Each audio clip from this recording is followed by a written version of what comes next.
જય માતા ખેડૂત મિત્રો, આજે તારીખ 4 એપ્રિલ 2025 ના આજની સવારની હવામાન અપડેટની અંદર માહિતી મેળવી તો ગુજરાતની અંદર આગામી દિવસમાં હવે હવામાન કેવું જોવા મળશે, હવે ગુજરાતની અંદર હવામાનમાં પલટો ક્યારે જોવા મળશે તેની વિગતવાર અપડેટ મેળવીશું.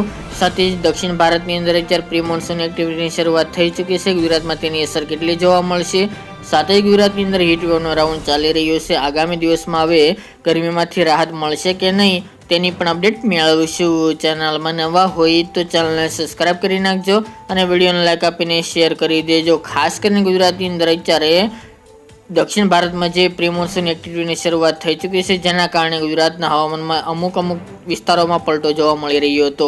ગઈકાલના રોજ દરમિયાન વલસાડ, ડાંગ, મહારાષ્ટ્ર બોર્ડર વિસ્તાર તેમજ સૌરાષ્ટ્રના 1-2 ભાગોની અંદર છાંટાથી લઈને ઝાપટા પણ જોવા મળ્યા હતા. સાથે જ મિત્રો દક્ષિણ ભારતના અનેક રાજ્યોની અંદર અત્યારે વરસાદી માહોલ પ્રી મોન્સૂન એક્ટિવિટીના જોવા મળી રહ્યા છે, પરંતુ હમણાં 10 તારીખ સુધી ગુજરાતમાં હવામાન પલટો આવે તેવી સંભાવના જણાતી નથી.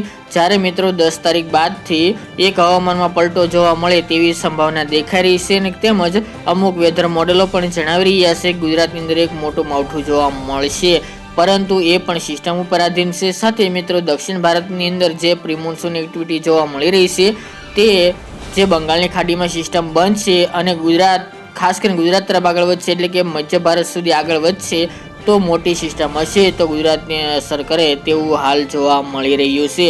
પરંતુ મિત્રો આગોતરા એંધાણ તરીકે 10 તારીખ બાદ એક ગુજરાતની અંદર માવઠું થાય તેવા પણ સંકેતો હાલ તો વેધર મોડેલો આપી રહ્યા છે. તે તારીખો નજીક આવશે, હવામાનમાં પલટો આવશે તો અવશ્ય તેની પણ માહિતી આગામી દિવસની અંદર જણાવતા રહીશું. બાકી ગુજરાતમાં હમણાં 10 તારીખ સુધી કોઈ પણ હવામાનમાં ફેરફાર થાય કે માવઠું થાય તેવા સંજોગો જણાઈ રહ્યા નથી.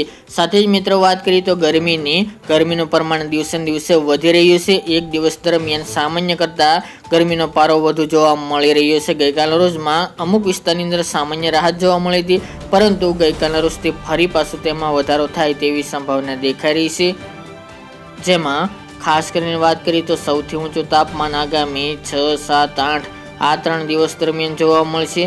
સૌથી ઊંચું ભુજ, ભચાઉ, અડેસર, નખત્રાણા વિસ્તાર હોય, રાજકોટ, જુનાગઢ, અમરેલી, બોટાદ જિલ્લો, સુરત છે, વલસાડ, ડાંગના 1-2 ભાગો હોઈ શકે છે, તેમજ વડોદરા, અમદાવાદ, ગાંધીનગર, ખેડા, ડીસા, હિંમતનગર, પાલનપુર જે મહેસાણા, પાટણનો વિસ્તાર છે, આ ભાગોની અંદર તાપમાનનો પારો 42 આસપાસ નોંધાઈ શકે છે, તેમજ તેના કરતાં પણ વધુ જોવા મળે 43, 1.2 આસપાસ તાપમાન જોવા મળે તેવી પણ શક્યતાઓ રહેલી છે. બાકી ગુજરાત રિજનની વાત કરીએ એટલે કે સમગ્ર ગુજરાત અને ઉત્તર મધ્ય પૂર્વ સહિતના ભાગોની અંદર એવરેજ તાપમાન 38 થી લઈને 40, 41 આસપાસ નોંધાઈ શકે છે અન્ય ભાગોની અંદર. બાકી મિત્રો પવનની ઝડપમાં સામાન્ય સુધારો જોવા મળી રહ્યો છે, એટલે કે વધારો જોવા મળી રહ્યો છે. આગામી દિવસમાં પવન જે ચાલી રહ્યા હતા તે મુજબના આરબ દેશના પવનો જોવા મળશે. હમણાં પવનની ઝડપમાં પણ વધારો થાય તેવી પણ સંભાવના જણાતી નથી.